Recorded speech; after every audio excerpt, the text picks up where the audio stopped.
Isso, esse microfone.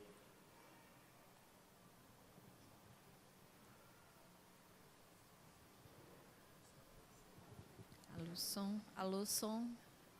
Carlos Alberto. Jael. Estamos completando agora, dia 1º de julho, 30 anos de casados.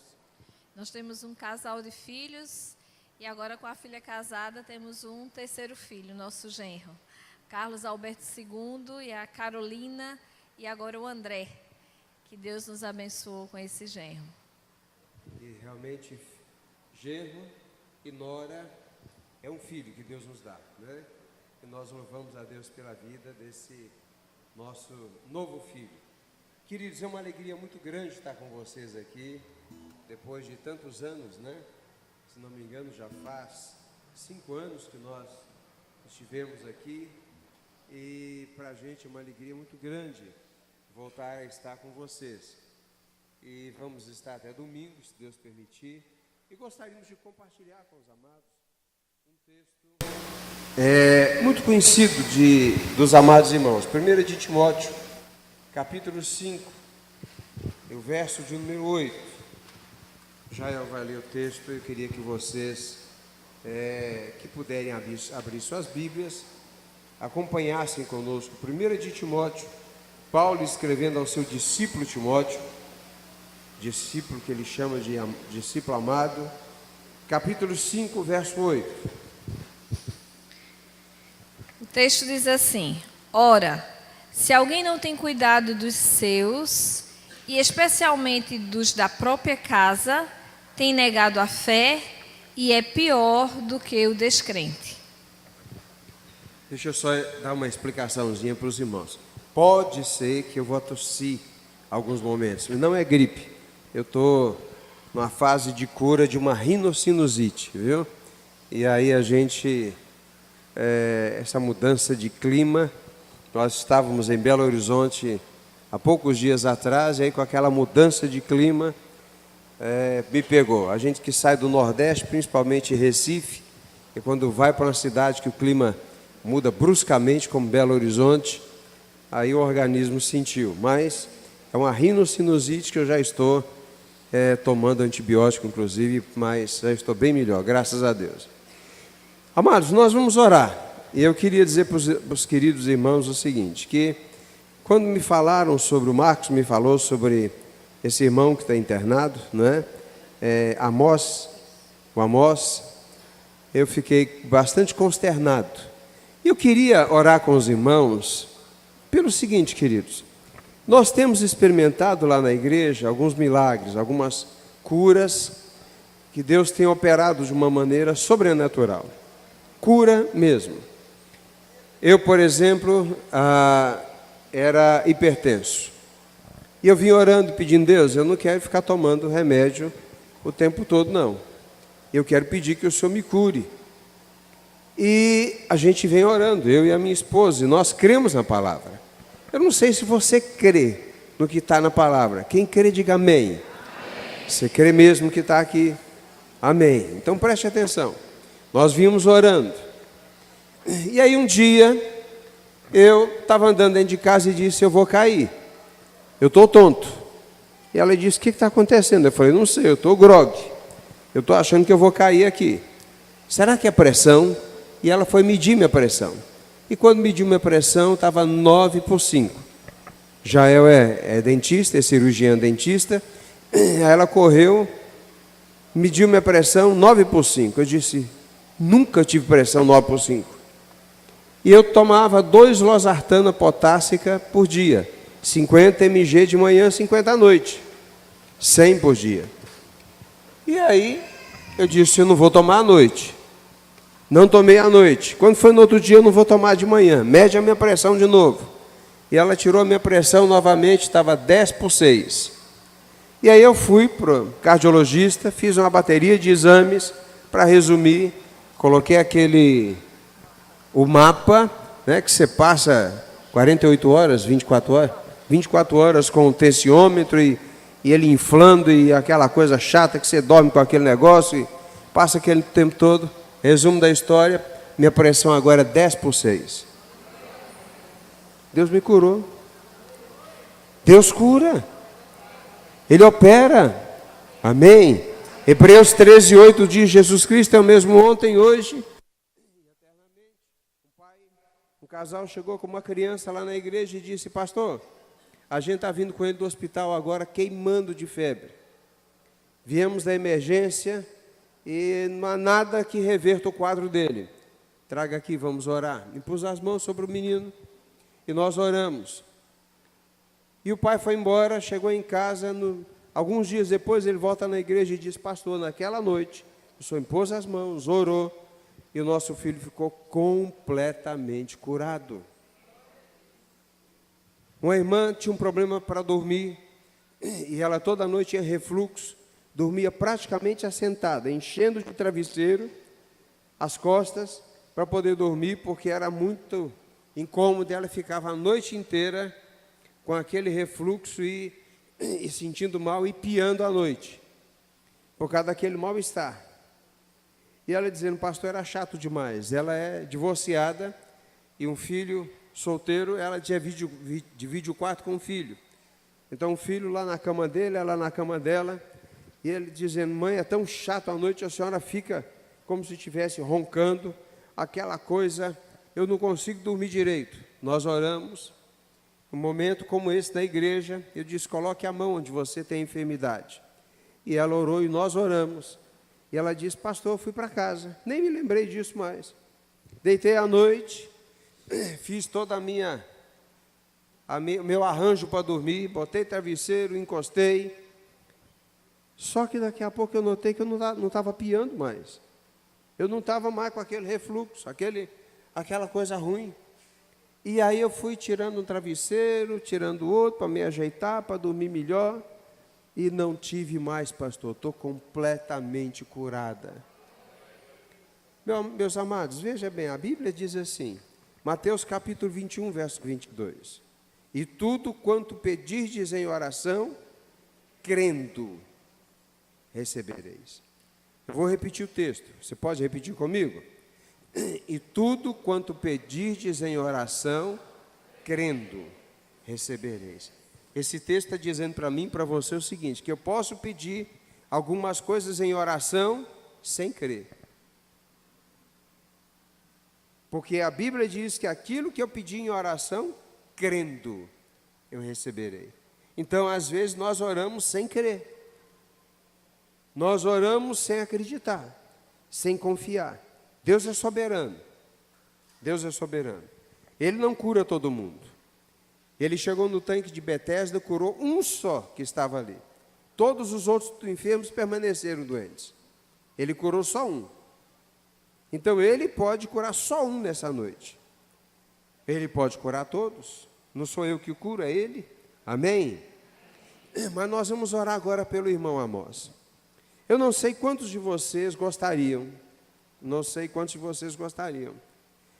Se eu tivesse internado entre a vida e a morte, que toda a igreja estivesse ajoelhada orando pela minha vida. Eu gostaria. Você gostaria? Então nós vamos ajoelhar e orar pelo irmão Amós agora. Quem não puder ajoelhar, fique assentado, fique em pé, não tem problema. Mas eu vou ajoelhar agora e nós vamos orar pelo irmão Amós. E o Senhor vai fazer o que Ele quiser. Ele é soberano. Senhor soberano, Deus dos deuses, Rei dos reis, Todo-Poderoso Senhor. Nós imploramos pelo irmão Amós agora. Eu não conheço a sua família, mas uma coisa eu sei, ele é muito querido nessa igreja. E eu quero te pedir em nome do Senhor Jesus, firmado nas tuas promessas e na tua palavra, nós agora clamamos pela vida daquele irmão, em nome do Senhor Jesus. Envia a cura, Pai, para aquele irmão lá naquele leito de hospital. Repreende aquela enfermidade. Ordena, Pai, segundo o teu querer santo, a cura daquele irmão, em nome do Senhor Jesus. Ó Deus, repreende todo o mal no corpo dele. Liberta, Pai, o teu servo dessa enfermidade. E glorifica o teu nome, Pai, na vida dele e através da vida dele. Nós imploramos porque cremos. e firmados nas tuas promessas, nós já agradecemos pela vitória do irmão Amós, em nome do Senhor Jesus. Amém. Aleluia. Amém.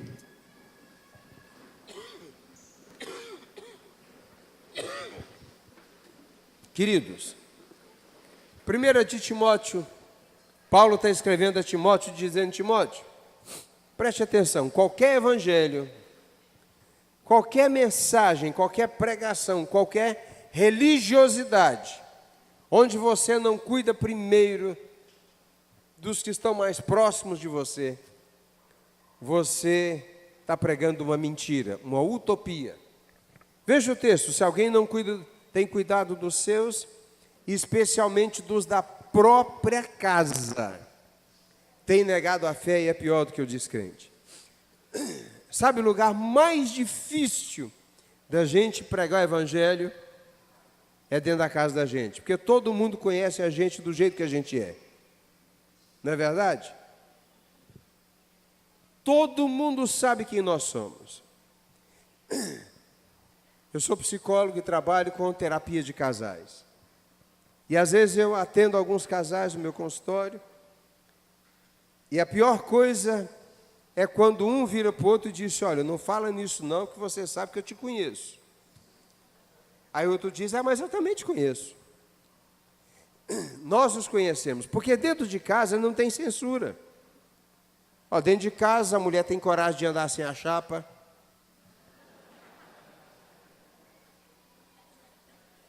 Você acorda dentro de casa com o cabelo parecendo que viu umas almas, né? Você se veste de qualquer jeito, você come de qualquer jeito, porque você está dentro de casa. Eu me lembro de um colega de teologia: querida, chega só um pouquinho assim para me ver esse povo lindo que está do lado aqui. Eu me lembro Amém. Eu me lembro eu no seminário, e lá no seminário tem um chamado sermão de prova. Sermão de prova, o camarada prega e os outros seminaristas ficam analisando o sermão dele, a mensagem dele, para saber se ele está dentro dos conformes para poder ser aprovado como pastor. E assentou, o seminarista fez a besteira de levar a esposa dele e o filho pequeno. E aí ele entrou, botou a esposa na primeira cadeira e o filho tinha mais ou menos assim uns 7 anos de idade. E aí ele começou a pregar. E os colegas seminaristas tudo ali assistindo. E ele pregando, e num determinado momento ele virou e disse: e aí, meus irmãos, Deus tem mudado a minha vida, porque eu estava dirigindo e um camarada veio e me deu uma fechada com o carro, e naquele momento eu disse: glória a Deus. E aí o menino dele virou e disse: eita mentira, meu!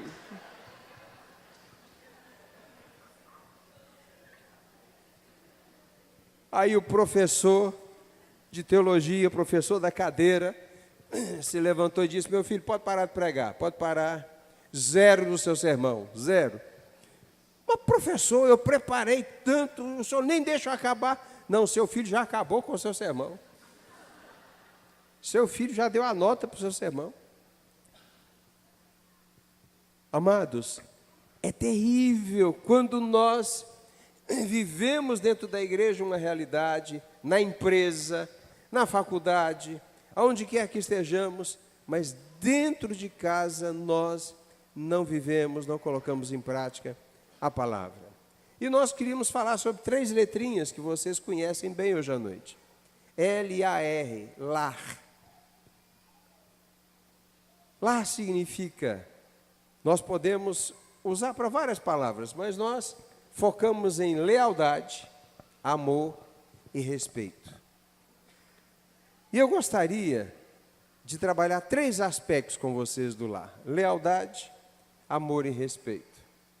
Então, lealdade, em primeiro lugar, ser leal não é apenas a lealdade que significa fidelidade.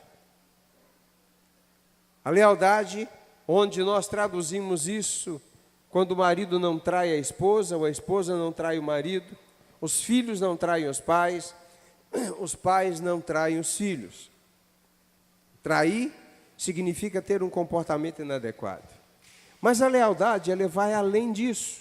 Por exemplo, a minha esposa é líder do lar. Ela é auxiliadora. A palavra no hebraico, ela era melhor traduzida naquelas versões antigas. Talvez alguns aqui até tenham ainda aquela Bíblia lá da vovó, que a tradução era fantástica.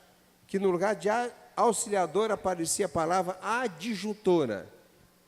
A adjuntora significa aquela que preenche os espaços vazios do marido. Ou seja, todo casamento, um é o acelerador, o outro é o freio, né? Um enche o carrinho no supermercado, o outro esvazia.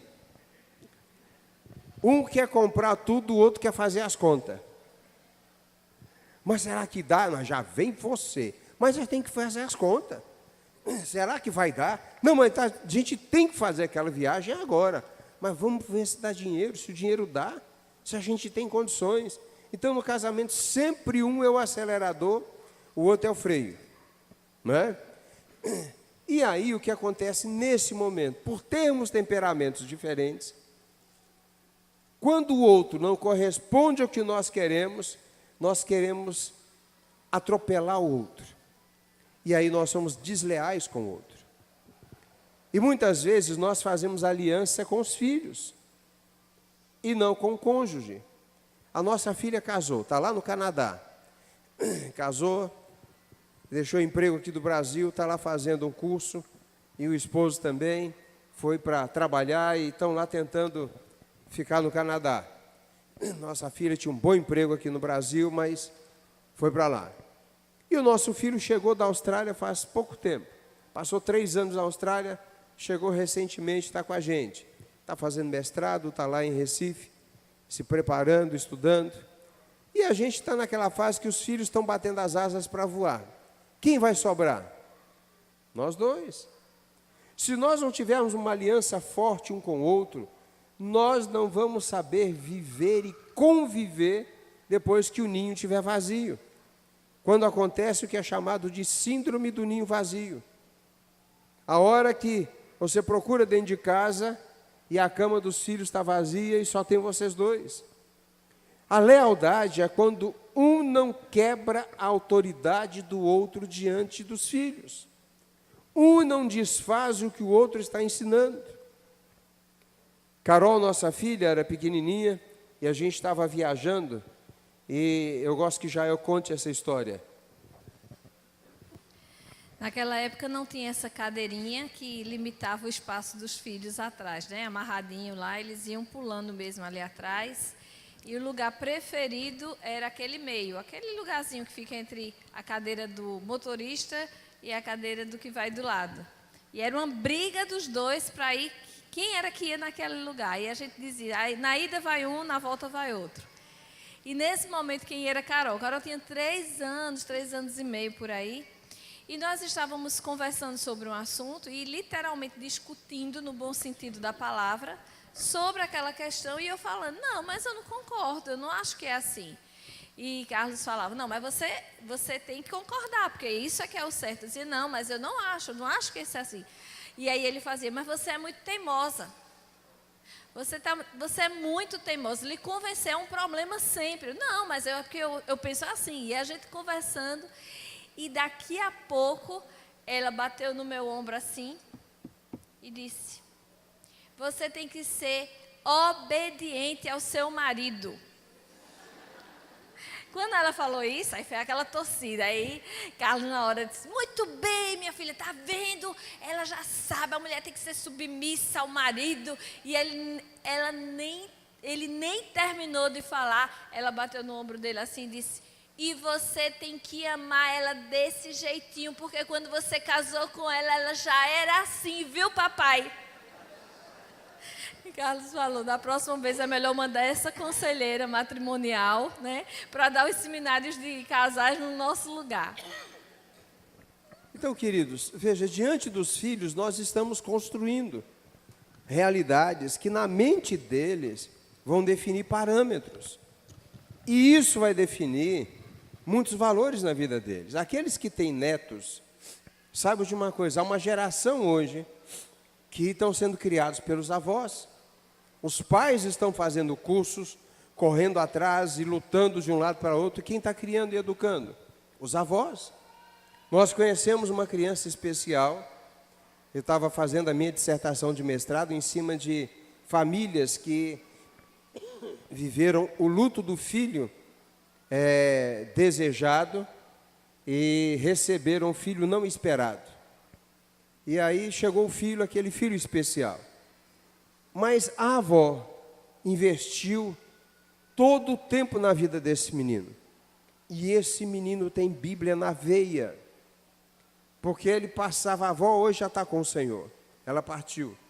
Mas esse menino, ele sabia tudo de Bíblia. E tudo de Bíblia por causa da avó. O avô não era crente, mas a avó se dedicou intensamente a formatar a palavra de Deus no coração e na mente daquele menino. Menino é um filho especial. Então, queridos, vejam só. Se você é leal, você vai olhar para o que a sua esposa é, o seu marido é, e você vai lutar para construir e não destruir o seu cônjuge diante das pessoas. Sabe, às vezes a gente recebe alguns casais com problemas gravíssimos. E o pior é que a esposa, no momento do conflito, da briga, ela vai para a família e destrói a figura do marido diante da sua própria família. Porque no momento da crise, ela está inflamada, ela está cheia de ira, de mágoa, de ressentimento, e ela vai diante da sua família, pais, irmãos, parentes, e fala mal do marido, do cônjuge. E aí eles reatam. E quando eles reatam, a situação fica desconfortabilíssima. Muito desconfortável. Porque ela não tem cara mais para reintroduzir o marido no ambiente da família. Porque ela destruiu a figura do marido diante da família. E o pior é quando ela conta segredos, só do casal, para reforçar o quanto ela tem direito de ficar magoada com ele. Sabe, às vezes eu tive um professor um homem de Deus, que ele dizia o seguinte: no momento que a boiada passa, isso acontecia naquela época no interior, onde não tinha calçamento nas ruas, era só estrada de terra, havia um estouro da boiada, levantava aquela poeira grande, e aí ele dizia: espere a poeira baixar. Quando a poeira baixar, você vai ver realmente a realidade das coisas. Eu tenho um general que é membro da nossa igreja, ele era coronel, foi para a reserva como general, mas ele só gosta de ser chamado de coronel. E o coronel, ele diz a mim o seguinte: pastor, eu sou senhor do que eu não disse, mas eu sou escravo daquilo que eu disse. Eu vou repetir: eu sou senhor daquilo que eu não disse, mas eu sou escravo daquilo que eu disse. No momento da ira, a gente abre a boca e fala coisas acerca do cônjuge, às vezes dos filhos, e isso afeta diretamente a nossa família. E olha que um conceito, ele forma uma ideia, e uma ideia, ele pode definir um destino. E às vezes você emite um conceito, por exemplo, sobre um filho. Nós não estamos sendo leais ao filho. A lealdade para com o filho, por exemplo. Filhos, eles são filhos, eles vão errar sempre. Como nós erramos, porque nós somos filhos também. Maduros, mais velhos, mas nós somos filhos. E nós também erramos. E quando um filho erra, e você emite um conceito, verbaliza uma ideia sobre o seu filho, você pode estar definindo um destino. Eu estava falando com um grupo uma vez, ministrando para líderes sobre família, e estava lá uma família, o casal e 3 filhos. E quando eu disse: olha, há momentos que a filha não corresponde ao que você quer, porque na família sempre tem um filho prodígio, e sempre tem aquele filho que é mais devagar, ou talvez seja meu problema. E aí aquele filho não corresponde, você começa a falar mal dele diante dos outros. Você é uma preguiça, você não vai dar para nada mesmo, você é desse jeito, misericórdia. Olha, você não tem a metade da minha energia, você não tem a metade do meu gás, da minha força. Está vendo eu com a minha idade? Não troca a minha idade pela sua. E aí o que que o filho e a filha diz? Eu não quero nunca ser como meu pai, nunca ser como a minha mãe. E aí eles começam a desenvolver um processo de rejeição, porque nós não estamos sendo leais. Lealdade é respeitar o jeito de ser do outro. É respeitar a capacidade do outro. É respeitar os limites do outro. A lealdade nos leva a nos colocarmos no lugar do outro. Larry Coy, que já faleceu, ele ministrava sobre conflitos da vida. Ele viajou o mundo dando esse curso. Ele dizia o seguinte, que nós precisamos aprender a olhar a vida do ponto de vista do outro. Então, lealdade é você aprender a se colocar no lugar do outro. Eu fui jogador de futebol. Fui dos peba, dos ruins. Tão ruim que Deus me chamou para o ministério e disse, vem para cá, larga a bola que você não presta para esse negócio. E eu me lembro que meu filho, quando soube disso, meu filho quis ser jogador de futebol de todo jeito, nosso filho. E aí ele entrou na escolinha de futebol do Náutico, lá em Recife. E eu ia levar meu filho para a escolinha de futebol. Mas, meus amados, me dava dor na alma ao ver a briga dele com a bola. Era um conflito terrível. Ele entrava em campo, ele levava uma surra tão grande da bola o tempo todo. Era uma briga, uma confusão. Eu dizia, meu Deus do céu, ele não nasceu para esse negócio, mas não nasceu de jeito nenhum para esse negócio. Ele puxou a mãe, que nunca foi atleta, e nossa filha puxou a mim. Mas ele queria ser jogador, como o pai foi. Mas ele apanhava o tempo todo. E um dia eu chamei, botei a mão no ombro dele e disse, meu filho, você vai ser melhor do que seu pai em muita coisa. Nisso aí não vai ser não, filho. Deus não te chamou para isso. Seja bom naquilo que você tem talento, na sua área. E sabe, amados, hoje ele é fantástico em muitas outras áreas, que eu nunca serei como ele. Ele é muito bom nas áreas que ele tem dom e talento, mas não nas áreas que eu tinha. Então, cada um de nós temos uma maneira de ser, e nós precisamos aprender a respeitar, exatamente sendo leais a essa capacidade, a esse jeito de ser do nosso cônjuge, ao jeito de ser dos nossos filhos, ao jeito de ser das pessoas que estão próximas a nós. Às vezes, filhos têm dificuldade de aceitar os pais do jeito que são, porque o pai, às vezes, é muito extrovertido, a mãe é muito tímida, e às vezes a gente tem dificuldades no relacionamento com as pessoas que não são do jeito que nós gostaríamos que elas fossem. Mas a lealdade, ela nos leva a olhar a vida do ponto de vista do outro. Em segundo lugar, amor. Queridos, um dos maiores desafios é transformarmos a nossa casa em um lar. Porque nós podemos ter uma casa e ainda assim não ser um lar. E quando nós pensamos numa casa e na construção de uma casa, nós precisamos pensar na base em que essa casa está sendo construída. Primeira coisa que se faz para construir uma casa é formar uma base, né? Um alicerce da casa. Depois que se faz aquele alicerce, se prepara e dependendo do que você quer com essa casa, você vai reforçar nesse alicerce. Porque se for só uma cabaninha, com as suas estacazinhas e uma lona, você não vai fazer base, mas também na primeira tempestade ela vai embora.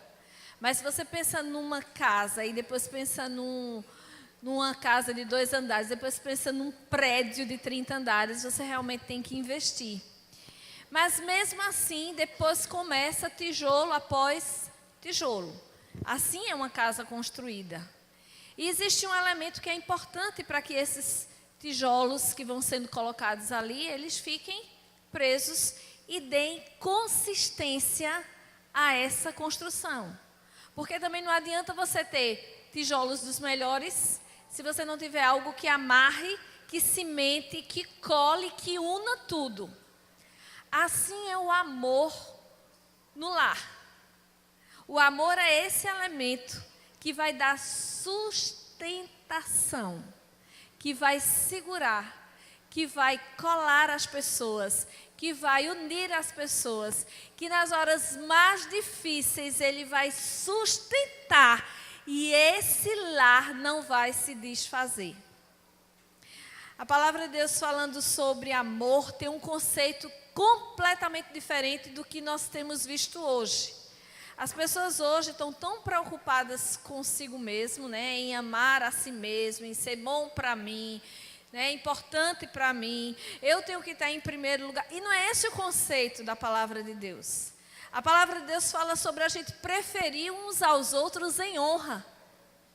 O conceito bíblico é o amar e fazer com o outro do jeitinho que eu quiser, que eu queira que faça comigo. Ou seja, o padrão é sempre focado no outro, porque eu já sei o que é bom para mim. Então, do jeito que eu sei como é bom para mim, eu tenho que fazer para o outro. E amor, queridos, não é um sentimento.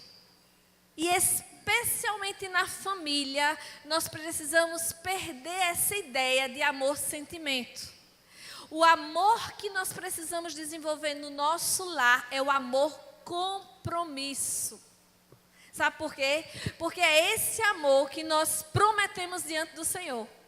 Quando o casal se casa, quando ele vai lá no altar do Senhor e o pastor faz aqueles votos matrimoniais, e aquilo não é apenas uma liturgia, aquilo é levado muito a sério diante de Deus. Aliás, Deus ele é muito sério com aquelas coisas que nós prometemos a Ele. Tanto é que a Bíblia diz que é melhor não votar do que votar e não cumprir. Então, quando nós chegamos diante do altar do Senhor e prometemos amar na alegria, na tristeza, na saúde, na doença, é assim, é esse amor. Mas hoje, infelizmente, esse conceito aí pós-moderno, relativizado, né? De que a qualquer momento eu posso simplesmente tomar outro rumo na minha vida, e as famílias estão se fragmentando, e as famílias estão se quebrando, e o divórcio tem entrado com força, inclusive no meio da igreja do Senhor Jesus. E as pessoas dizem assim, mas eu não sinto. Mas eu não estou mais sentindo. Não é? E embora desse não sentir, a gente passa a não fazer o que deve fazer. E engraçado que esse raciocínio não funciona para o trabalho. Né? Às vezes eu acordo com uma dor nas pernas, dor na coluna, dor no pescoço, e eu me levanto e penso assim, vou tomar um banho, vou ficar inteiro e vou trabalhar, embora eu não estou sentindo vontade de sair da minha cama. Não é assim? Mas na família a gente quer que o sentimento reja as nossas atitudes. E o amor precisa ser esse elemento que vai me fazer e me fazer mover, porque amar é um verbo, não é um sentimento. Ele exige ação, ele exige que eu faça porque eu amo, porque é certo, e a partir daí eu vou ver o fruto disso que eu estou fazendo, da minha atitude em relação às pessoas que estão ao meu redor. Então, o amor, queridos, é me colocar no lugar do outro. É pensar o que eu posso fazer para abençoar o outro dentro da minha casa. É pensar que Deus me deu o privilégio de ter uma família. E aqui, quando nós estamos falando família, é no mais amplo contexto da palavra. Não é só família, pai, mãe, filhos, irmãos. Mas é família sogra, é família sogro, é família nora, é família genro, é família irmã, irmão.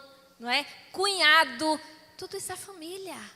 Isso é o que Deus nos dá como bênção. Isso que foi falado, que família é esse lugar e casa, que a gente tem essa facilidade de perder a censura e de ficar de qualquer jeito. Tem lugar mais maravilhoso, queridos, de você poder ser quem você é. Onde as pessoas lhe conhecem sim, e as pessoas lhe aturam sim. Porque muitas vezes a gente entra num processo de aturar o outro. Não é? E nós precisamos entender que essa família que Deus nos deu é responsabilidade. Diante do Senhor nós vamos dar conta disso.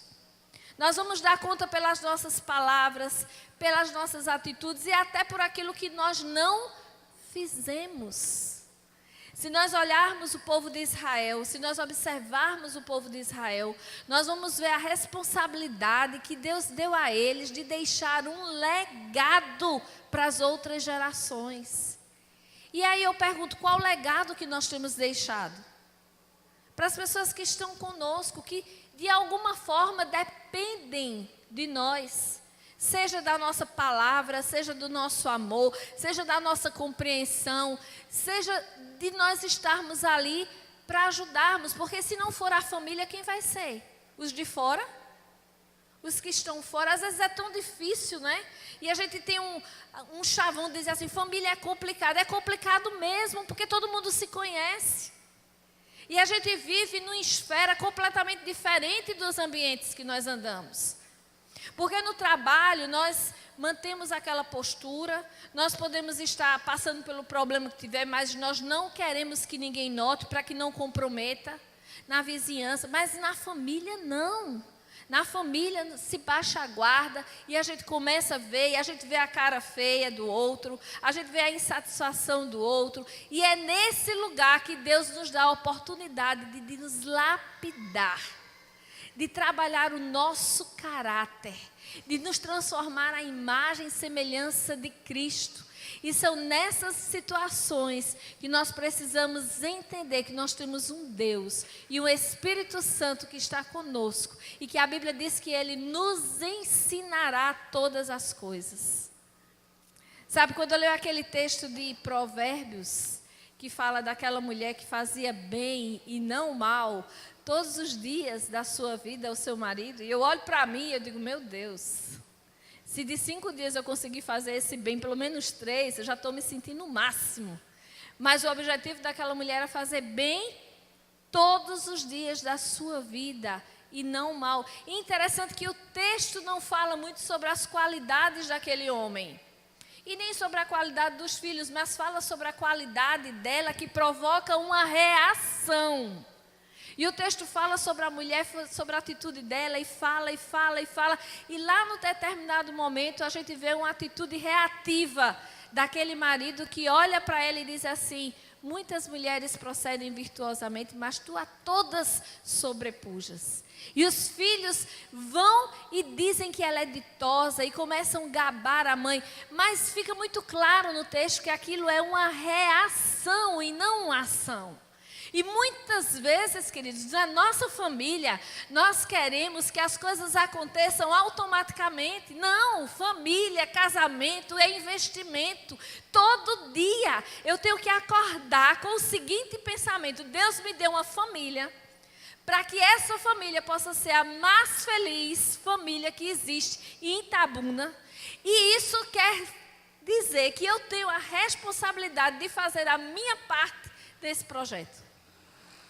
E muitas vezes a gente fica sentado na nossa cadeira de rainha do lar, ou rei do lar, ou o filho que é o centro das atenções, e que acha que o pai e a mãe casou, montou toda uma estrutura para cuidar dele, e ele esquece que muitas vezes o pai e a mãe deixou sonhos e projetos para investir na vida dele, para pagar uma faculdade que o pai não teve a oportunidade de fazer, para dar um carro que o pai demorou a ter, e ele acha que ainda é pouco, e está na cadeira do Senhor Rei, do trono, e esperando que todos o sirvam. Sabe, queridos, a Bíblia fala sobre preferir em honra. Sabe o que é honrar? Honrar é muito mais do que obedecer. Honrar é muito mais do que dizer sim senhora, sim senhor. Honrar é colocar em lugar de destaque, é cuidar, é zelar, é se preocupar, é procurar facilitar a vida um do outro. Sabe, isso só tem um jeito, é amor. É quando eu faço por amor.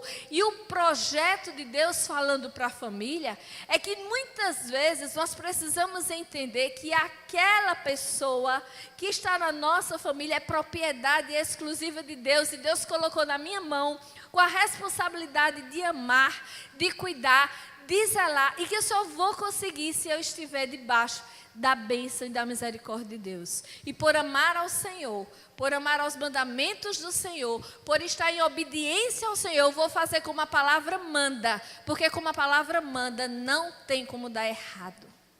Porque quando Deus ordena, Ele abençoa. E nós precisamos entender, queridos, que é nesse amor que nós vamos nos mover em família. Não porque eu estou sentindo, não porque eu estou gostando, não porque eu estou querendo, mas porque eu amo. E porque eu prometi, porque eu me comprometi primeiramente com Deus, eu vou fazer o que eu tenho que fazer. E vou deixar o resultado na mão do Senhor. Naquele que muda coração, muda circunstância, domestica, amansa. Sabe que a palavra que fala sobre fruto do Espírito, sobre mansidão, é domesticação? Quando você vê uma pessoa assim, porque fulano é tão calmo, é manso. Não tem a ver com temperamento. O manso que fala ali é alguém que foi amansado pelo Espírito Santo. É alguém que foi domesticado. E só quem pode fazer isso nas nossas vidas é Ele. Agora, tem um aspecto muito importante do amor, que é a disciplina. A disciplina. Eu vejo que tem gente que quer ser mais do que Deus. Porque a Bíblia diz que Deus disciplina ao filho que ama. E tem gente que quer ser mais amoroso e mais bondoso do que Deus. Não quer disciplinar os filhos, porque ama tanto. É um paizão, é uma mãezona, né? E não quer disciplinar. Mas a disciplina tem que começar conosco. Eu não posso disciplinar alguém quando eu também não sou referência.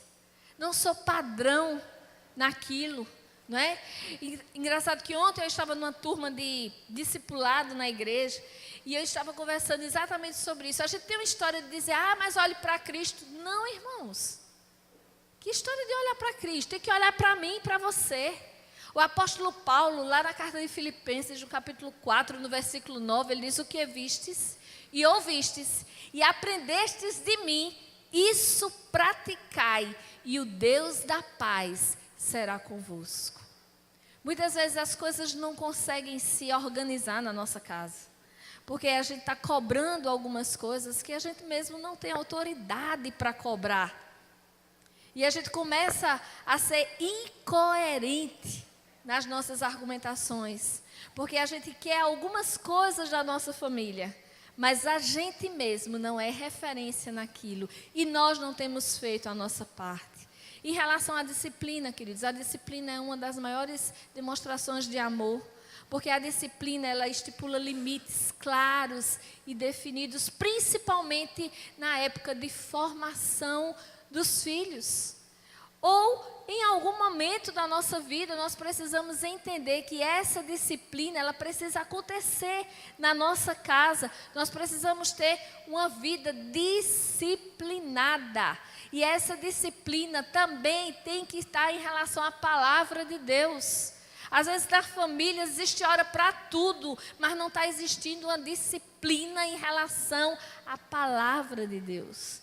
Eu vim de uma formação onde meu pai era um homem que não tinha cultura, mas tinha sabedoria. É diferente. É totalmente diferente. Você está ao lado de alguém culto, está ao lado de alguém sábio. O meu pai, ele não tinha cultura, mas ele tinha sabedoria. E a Bíblia diz que o princípio da sabedoria é o temor ao Senhor. E eu aprendi esse temor ao Senhor desde cedo. E eu lembro que tinha uma hora na minha casa que a casa tinha que parar para ouvir a palavra. Não interessava as coisas que tinham que acontecer de forma urgente, porque nessa hora a palavra de Deus tinha que ser o centro das atenções. E muitas vezes nós íamos chateados, pequenos, porque acabava com a brincadeira da gente. Às vezes era o filme que a gente estava assistindo. Naquela época não tinha celular, não tinha computador, mas tinha televisão. E meu pai dizia, não importa, desliga e vamos ler a Bíblia e vamos orar.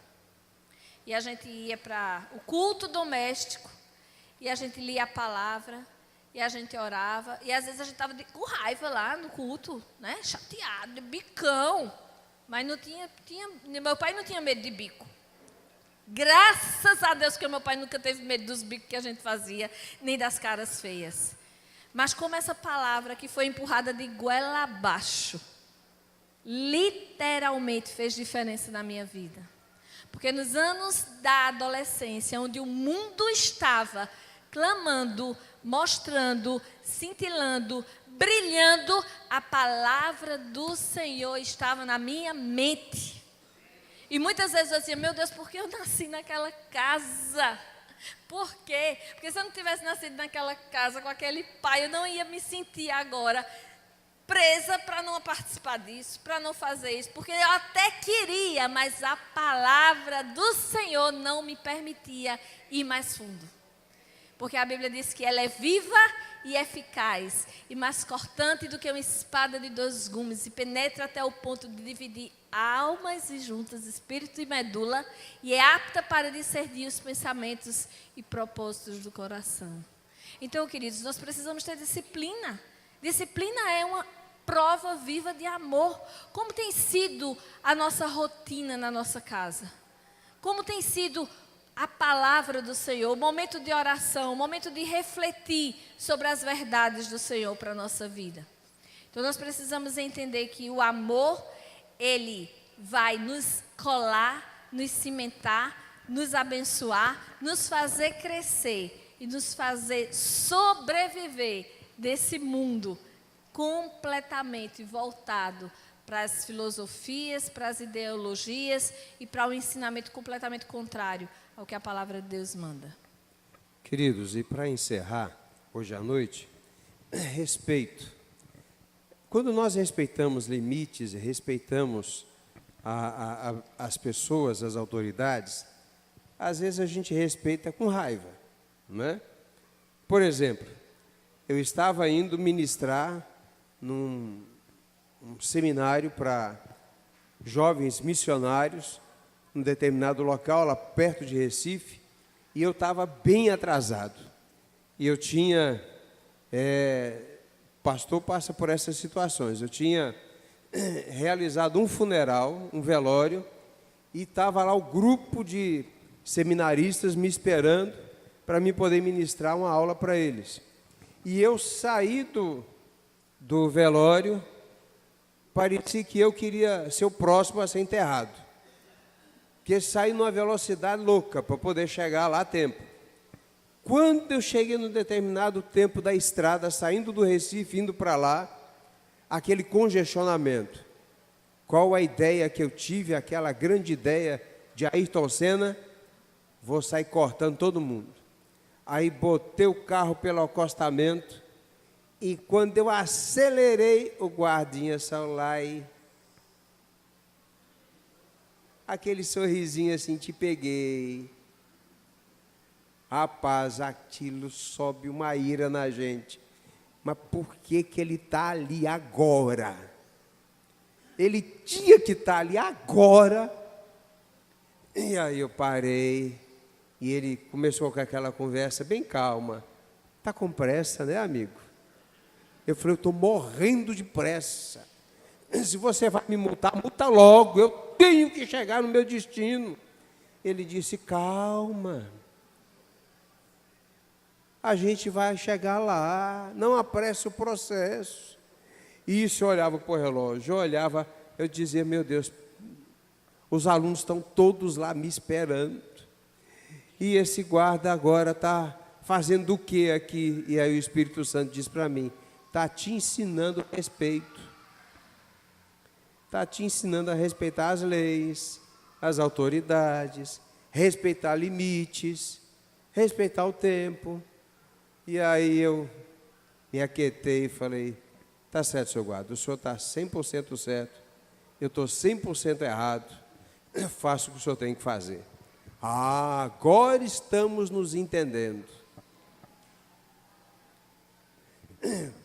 Escreveu a multa com todo o prazer do mundo, me deu. Aí eu falei, bom, agora está pedido mesmo, deixa eu ir devagar e chegar lá. E fui. Quando eu cheguei lá, no Palavra da Vida, que é o local que eu ia ministrar, os alunos tinham ido lanchar e tal, e o diretor botou a turma para lanchar. Quando voltou, que eu contei o ocorrido, eles disseram, pastor, realmente foi até bom essa lição, porque a gente estava precisando aprender sobre esse respeito. Eu falei, aí eu aprendi, mas tive que pagar caro a aula. A aula saiu cara. Queridos, às vezes, a aula para a gente sai cara. Deixa eu te dizer uma coisa. O povo de Israel estava andando no deserto. Epa, deixa eu ficar quieto aqui, para não atrapalhar o pessoal da câmera. E o povo de Israel estava lá caminhando no deserto. E quando eles iam chegando para poder entrar na terra prometida, Deus virava e dizia, e agora? Estão prontos? Aprenderam as lições? Aí o povo fraquejava, fracassava. Aí Deus pegava eles pela mão e dizia, bora passear no deserto de novo. E voltava para o deserto. E aí quando eles já estavam novamente perto da terra prometida, vamos entrar. E aí eles chegavam lá, lembra dos 12 espias? 2 aprovados, Josué e Calebe, 10 rejeitados, dos 12 príncipes. Aí o povo era reprovado no teste. Aí Deus dizia, bora passear no deserto novamente. E nisso aí passaram 40 anos passeando no deserto, que não aprenderam a respeitar princípios, valores. Deixa eu dizer para você que é jovem, para você que é casado, que é viúvo, que é divorciado, para você que é um servo de Deus, preste atenção. Respeitar significa reconhecer autoridade, reconhecer limites, reconhecer valores, reconhecer ensinos. Quando nós aprendemos a palavra respeito, nós entendemos o que diz Filipenses, capítulo 2. Jesus foi obediente até a morte e morte de cruz. Isso é respeito. Jesus, sendo Deus, ele respeitou princípios e valores, e ele foi obediente até a morte. Essa expressão significa até as últimas consequências. Então, respeito, queridos, não é só dizer, não, fulano, eu tenho que baixar a bola, porque ele é mais velho do que eu, e eu tenho que respeitar. Ciclano tem um posto maior de autoridade, e eu tenho que respeitar. Beltrano tem mais conhecimento do que eu, e eu tenho que respeitar. Respeito significa reconhecer valores, reconhecer o que a pessoa é, o que ela significa como ser humano, o que ela significa como gente. Sabe, queridos, uma criança pequena, o nosso filho, Carlos Alberto II, me deu uma lição de vida. Naquela época que todo mundo começou com Fusca, né? Quem aqui, o primeiro carro foi um Fusca? Levanta a mão. Eita, é do meu time, né? É a turma que usou Bamba, Quixute, né? É a turma da minha época. Primeiro a gente começou com Bamba, depois melhorou, foi por Quixute, né? Aí depois veio a melhor safra, que foi o Rainha. Eita! E aí, queridos, eu tinha um Fusca, e naquela época, o dia de dar um grau no carro era o sábado. E eu dei aquele grau no carro, para pegar a esposa, e o nosso filho, a gente só tinha ele nessa época, para dar uma passeada. E aí parei o carro na porta de casa, e começou a chover. Olha, depois que você dá o grau no carro, o carro está, você deu aquela polida, o carro está novinho, vem a chuva, dá um desgosto na gente. E aí eu virei para o nosso filho e disse, filho, corre por causa da chuva. E abri a porta, e a garagem coberta da gente, ele veio correndo para pular na calçada e pular no banco. Só que eu não vi que tinha uma poça de lama. Ele veio correndo e tá, com os 2 pezinhos na poça de lama, com o tênis, e pulou com gosto no banco do carro. E o banco não era nem de couro, nem de plástico, era tecido.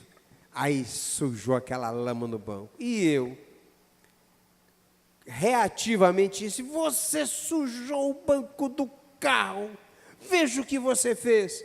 Aí ele olhou com aquela carinha linda para mim, aqueles olhinhos claros, cabelinho galego, aquela coisa mais linda, olhou para mim, 2 aninhos.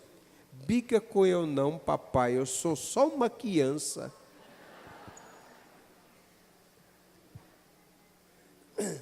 Queridos, respeitar a criança com os seus valores, o que ela é, o talento que ela tem, o jeito que ela tem.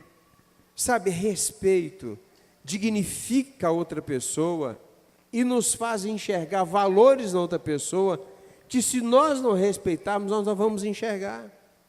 Olha, tem uma senhora na nossa igreja que você, olhando para ela assim à primeira vista, você não dá muita coisa por ela, não. Mas é uma mulher tão íntima de Deus, uma mulher de oração, uma mulher que, quando ela ora, os céus se movem e o inferno treme. É uma mulher de Deus. E é uma mulher que faz cada bolo, cada torta, cada quitute. Olha, essa mulher, quando bota a mão, ela transforma farinha em coisa mágica. Farinha de trigo, ela faz mágica. Mas é uma mulher tão amorosa, tão carinhosa, que você faz de tudo para ganhar um abraço dela. Pense numa mulher que dá prazer você estar ao lado dela. E se você olhar para essa mulher, encontrar com ela em qualquer ambiente, sem saber quem ela é, você não vai dar muita coisa por ela.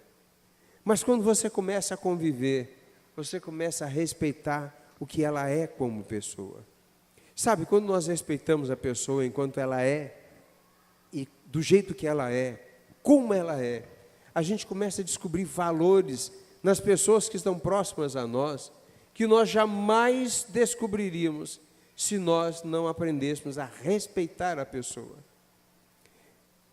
A gente sempre tem ministrado sobre respeito e dito o seguinte: o grande problema é que nós queremos quebrar a outra pessoa e transformar a outra pessoa a nossa imagem e semelhança.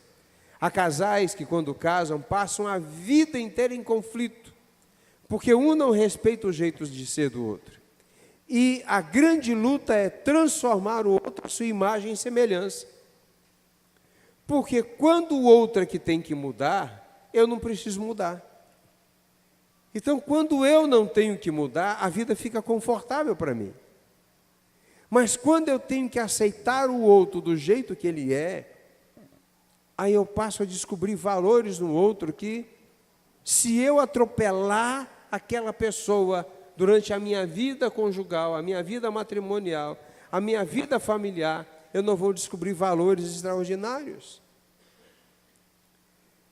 O Michael Jordan, ele foi rejeitado como atleta de basquete e depois se tornou o grande jogador de basquete do mundo.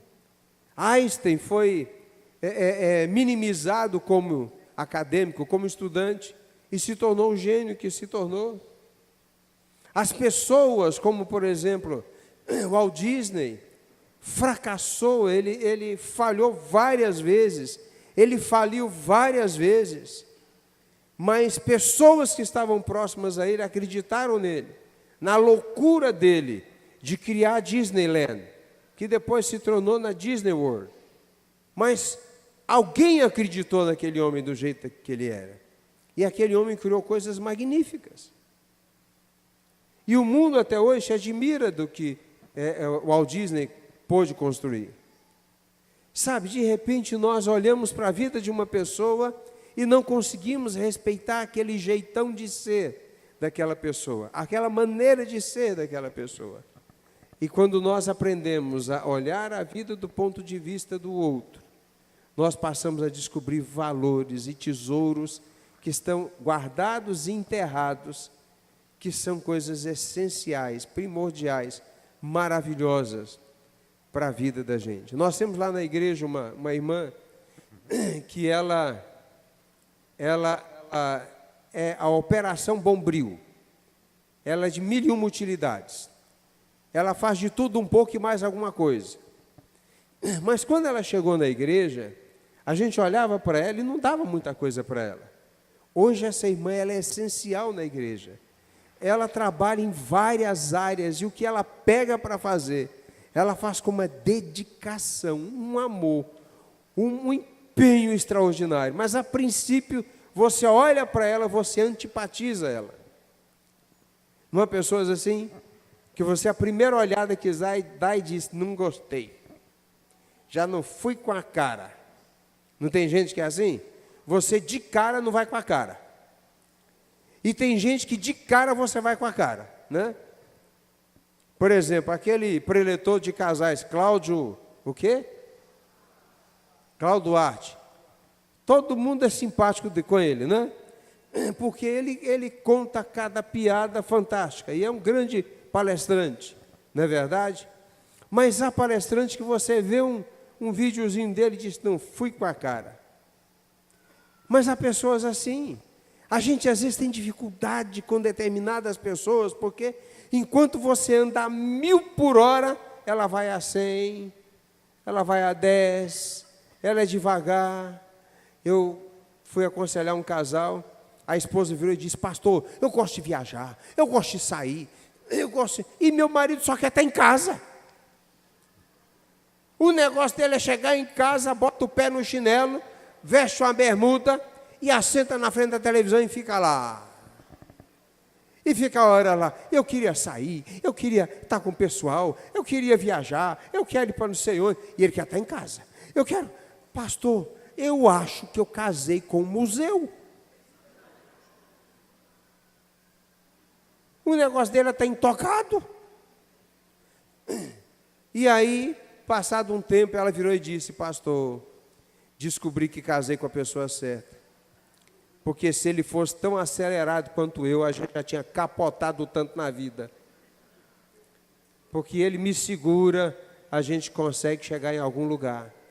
Mas eu queria encerrar dizendo a você o seguinte, vale a pena você olhar para a personalidade do seu filho, da sua filha, o jeitão de ser do seu cônjuge e perceber que há valores tão profundos que quando a gente aprende a respeitar, nós descobrimos tesouros enterrados que nós só vamos valorizar porque aprendemos a olhar a vida do ponto de vista do outro. Outra coisa que nós precisamos aprender a respeitar é o sonho do outro. Sonho é sonho. Nem sempre você vai conseguir realizar o sonho, mas você pode continuar sonhando. E ter alguém do seu lado que não vai recriminar nem criticar. Eu estava fazendo um atendimento ontem no consultório e uma pessoa olhou para mim com os olhos cheios de lágrimas e disse assim, eu já tenho 42 anos e eu tenho vontade de estudar ainda.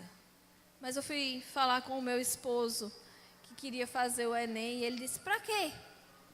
Véia desse jeito e burra. Para que tu vai fazer Enem? E ela falando comigo e as lágrimas caindo. E eu sei do potencial dessa pessoa. E eu sei o quanto ela é inteligente. E eu falei para ela, faça um projeto a curto, a médio e a longo prazo. Sonhe. Sonhe diante de Deus. Agora pergunte a Deus qual é o sonho que Ele tem para você.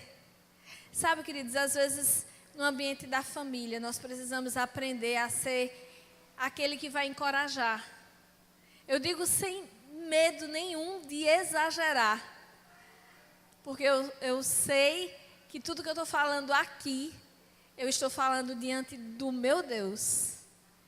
Mas se não fosse o meu esposo, eu jamais estaria aqui. Em todos os sentidos. Porque eu era a pessoa mais tímida, mais medrosa, mas sem coragem de enfrentar uma situação nova. E eu sempre dizia para ele, mas eu não vou conseguir. E ele dizia, vai, Você é muito inteligente. Tudo que você colocar a mão para fazer, você vai conseguir. E muitas vezes, diante de grandes desafios, eu lembrava do eco. Eu acho que eu nunca disse isso para você, né? Eu tinha um eco que ficava no meu ouvido, que dizia assim: você é tão inteligente, você vai conseguir. Hoje eu tenho 50 anos. Eu nem vou falar para vocês quantas coisas Deus já me permitiu realizar nesses 50 anos. Mas eu casei aos 20. Faz 30 anos que eu venho realizando, porque eu tenho um eco. Um eco que está muito forte no meu ouvido. Que diante de vários desafios eu escuto: você vai conseguir, você é muito inteligente.